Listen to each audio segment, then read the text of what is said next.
you ever noticed that the more you worry, the less you live?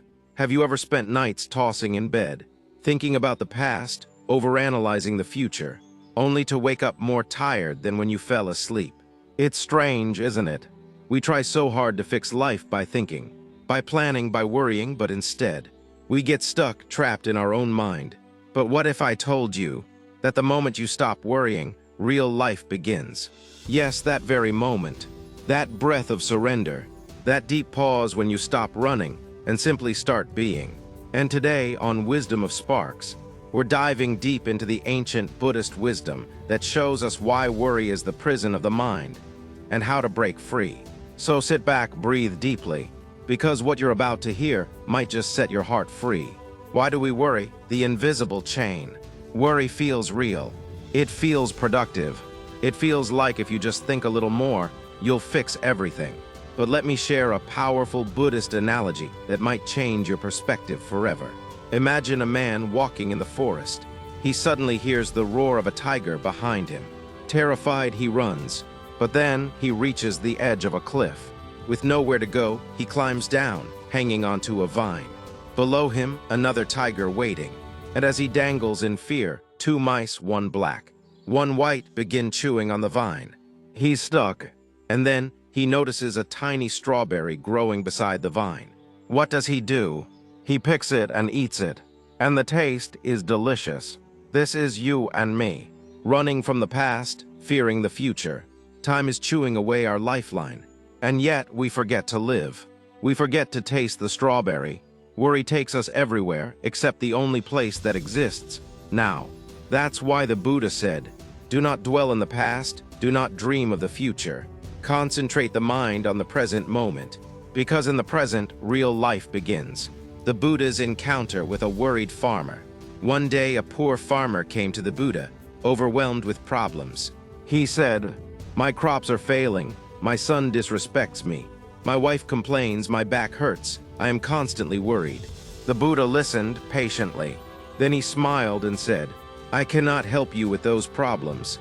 You will always have 83 of them." The farmer was shocked. 83, but I came for you to remove them. The Buddha said, even if one is solved, another will arise. But I can help you with the 84th problem. The farmer asked, what is that?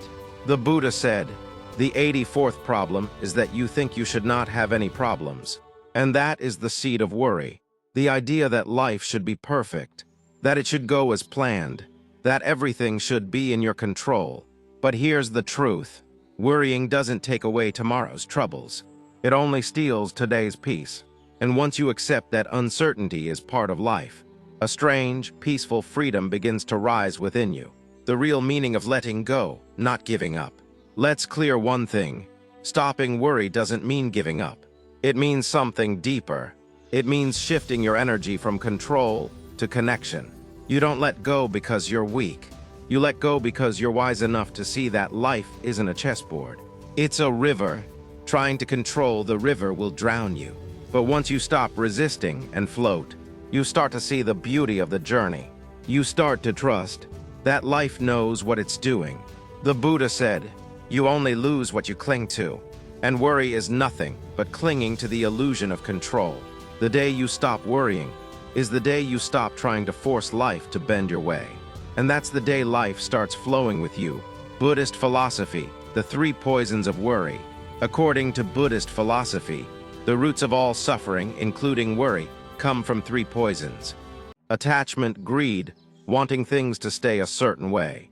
Aversion, hatred, pushing away what we don't want. And worry is born from all 3. We worry because we're blind to impermanence. We worry because we cling to what we love. We worry because we fear discomfort. But when you begin to see reality as it is, that everything changes, rises, fades, you start to soften, you start to breathe. You realize, this too shall pass. And that's not just a comforting phrase. It's the law of the universe. The storm never lasts forever. So instead of asking, why is this happening to me? The Buddhist asks, what is this moment teaching me? That shift from resistance to wisdom is where worry dies and life begins. The Zen master and the cup of tea. Let me share a beautiful Zen story. A university professor once visited a Zen master, eager to learn about Buddhism. But as the master poured tea into his cup, the professor kept talking, analyzing, interrupting. The tea started overflowing. "Stop, it's spilling," the professor shouted. The master smiled and said, "Like this cup, your mind is full of opinions and worry. How can I show you Zen unless you first empty your cup?" And that is the essence. Worry fills our mind like noisy chatter. Fears, plans, what-ifs, should-haves. And yet, when we empty the cup, when we pause the worry, that's when wisdom pours in. You begin to see, not just think. You begin to feel, not just analyze. You begin to live. What happens when you stop worrying? When you stop worrying, your breathing deepens, your body relaxes, your creativity awakens, your relationships improve, your inner peace strengthens. Why? Because you finally come home to yourself. You stop outsourcing your peace to the future. You stop depending on external outcomes. You realize, I don't need everything to be perfect to feel peace right now. And that's powerful. That's not weakness. That's mastery. And Buddhist wisdom reminds us again and again. Peace does not mean to be in a place where there is no trouble, but to be in the midst of trouble and still be calm in your heart. How to stop worrying, a simple Buddhist practice. Let me share with you a simple Buddhist practice that takes just 1 minute, but can dissolve worry like morning fog. It's called stop. S, stop what you're doing, pause. T, take a breath, feel it, don't control it. O, observe what's happening in your mind. No judgment, just observe. P, proceed with kindness towards yourself and the moment. Do this any time, and you'll notice how worry begins to fade. Not because the situation changed, but because your state of being did. You stepped into presence. You stopped resisting. You allowed life. And that's when real life begins. So now I ask you, dear listener from Wisdom of Sparks, can you give yourself this gift? Can you let go not of effort, but of unnecessary suffering? Can you trust for once that the universe doesn't need your worry to take care of you? And if this message has touched your heart, if it made you breathe a little deeper, then share it with someone who needs this reminder. And remember to subscribe to Wisdom of Sparks, because this is more than a channel. It's a journey, a spark of light in your everyday chaos. And together we'll walk, not by escaping life, but by embracing it fully without worry, because that's when real life truly begins. Worry pretends to be necessary, but it never is. Eckhart Tolle. 1. The Buddha and the Broken Bowl. Let me tell you another story. The Buddha once had a beloved alms bowl. He carried it with him through many villages. It was simple, humble, a symbol of his detachment and his vow of poverty.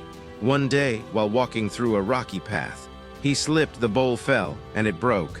The disciples gasped, but the Buddha simply looked at the broken pieces and said, "Ah, it was always destined to break." This is a powerful moment. The Buddha wasn't indifferent. He wasn't cold. He simply saw things as they are. Everything born will die. Everything held will break. Everything gathered will scatter. Worry arises when we believe things should be permanent. But Buddhism teaches us to accept change as the most natural part of life. The bowl was never truly his.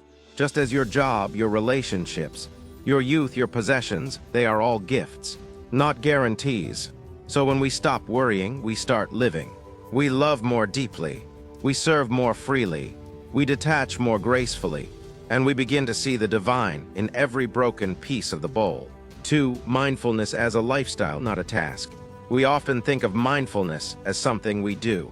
We sit, we meditate, we breathe. But in Buddhism, mindfulness isn't a task.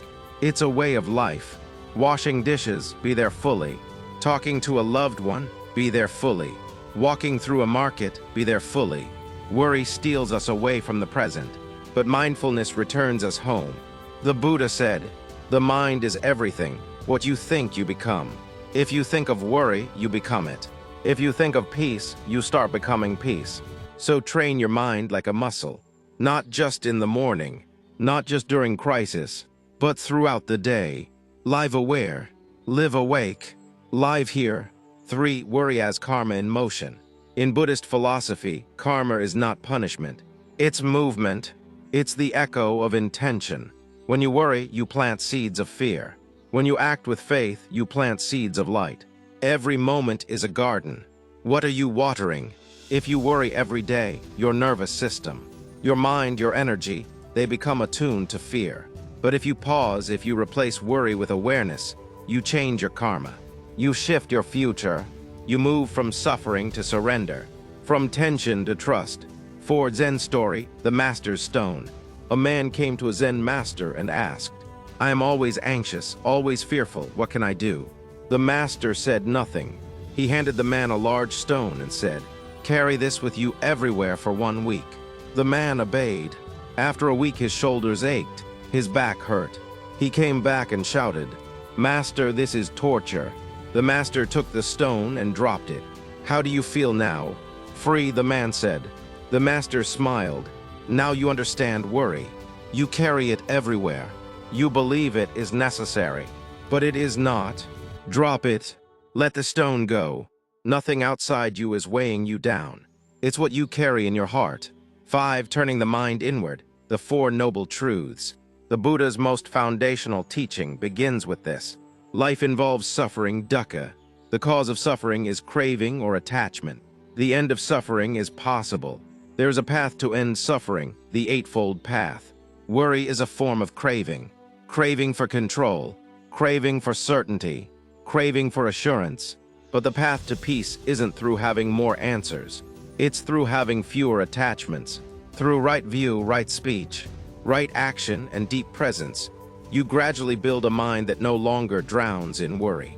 This is not instant, but it is possible, and every step toward mindfulness is a step away from fear.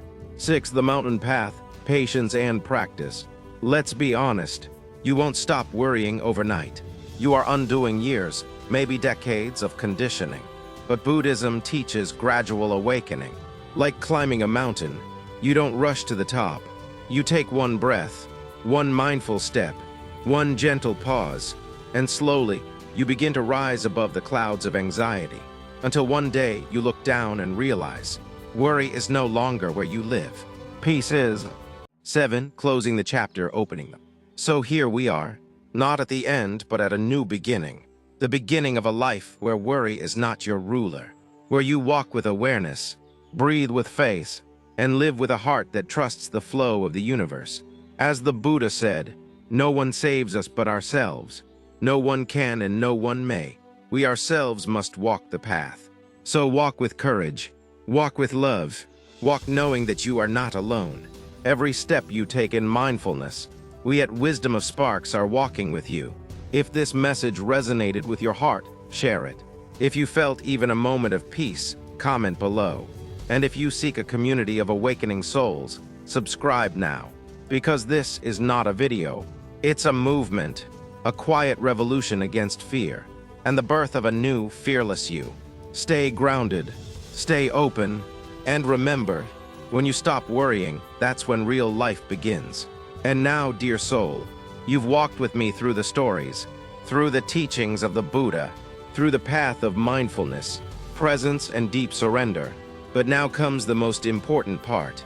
Not the listening, but the living. Because wisdom is not just to be heard, it is to be embodied.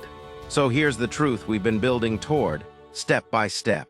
Worry is not a sign of love. It's not a sign of strength. It's simply a signal that you've forgotten to trust the flow of life. The Buddha never said life would be perfect. He never promised it would be easy. But he did show us that peace is always possible, even in the middle of chaos, even when nothing makes sense, even when the mind screams and the heart aches.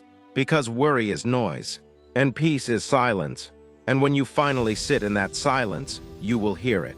The still small voice inside you whispering, "You are okay. You've always been okay. Life has always been carrying you." So what do you do now? You stop carrying what was never yours. You let go of what you can't control. You return not to the future, not to the past, but to this moment. Because real life doesn't begin after the problems are gone. It begins now, in the middle of it all. The moment you stop worrying is the moment you start living. Before you leave a final gift, breathe in, hold it for a moment, and breathe out slowly. Can you feel that? That quiet shift inside you. That's not a small thing. That's your awakening. Now do something courageous. Trust it. Let this be the beginning of a new way of living. One is not ruled by fear, but by faith. Not controlled by thoughts, but guided by presence. Not overwhelmed by problems, but inspired by purpose. You are not here to survive in stress. You are here to bloom in stillness. And every single moment you choose to drop worry, you water that bloom. From Wisdom of Sparks with love. If this journey touched your heart even a little, if you felt seen, heard, healed, even for a few seconds, then don't keep this light to yourself. Share this video. Comment below, what's the one worry you're ready to release today? Subscribe to our channel, Wisdom of Sparks, because here we don't just speak wisdom, we live it together. This isn't just a YouTube video. This is a sanctuary, a community, a spark in your darkness. And together, we will walk forward, not worrying about the path, but trusting our every step. When you let go of what you're holding, you find what's been holding you all along. Buddhist wisdom. Subscribe, like, share at Wisdom of Sparks.